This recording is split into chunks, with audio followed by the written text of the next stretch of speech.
সবাইকে নতুন একটি মিনি ব্লগে স্বাগত।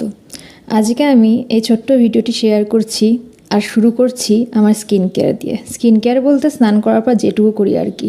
প্রথমেই টোনারটা অ্যাপ্লাই করে আমি যেহেতু ড্রাই স্কিন সেহেতু এই ক্রিমটা ইউজ করি সেটাফিলের। আগে আমি একটা ভিডিওতে অলরেডি দেখিয়েছিলাম। আর এই সানস্ক্রিনটা ইউজ করি। এই সানস্ক্রিন ইউজ করার নিয়ম আপনারা প্রত্যেকেই জানেন। আর এখন সানস্ক্রিনটা কিন্তু বিউটি প্রোডাক্ট নয়, এখন একটা মেডিসিনের মতো কাজ করে, কারণ ইউভি রেজ থেকে আমাদের স্কিনকে বাঁচানোর জন্য ভীষণ ভীষণ ইম্পর্টেন্ট। যদিও আমার মাঝে মাঝে প্রচুর স্কিপ হয়ে যায়, যেটা একদমই উচিত নয়। তারপর সব কাজকর্ম করে দেখলাম জামাকাপড়গুলো হয়ে গেছে, তো ওগুলো নাড়তে হবে, মেলতে হবে। মেলতে ছাদে যেতে পারবো না, কারণ ছাদের অবস্থাটা আমি একটু পরে দেখাচ্ছি।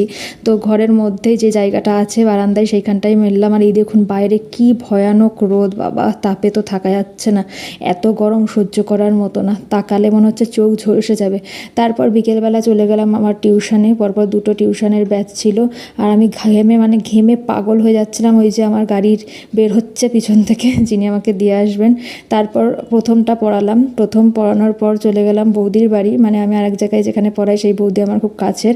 সেই বৌদি আমাকে খুব সুন্দর করে খেতে দেন প্রত্যেক দিন সন্ধ্যেবেলা গেলেই, যে কদিনই যাই।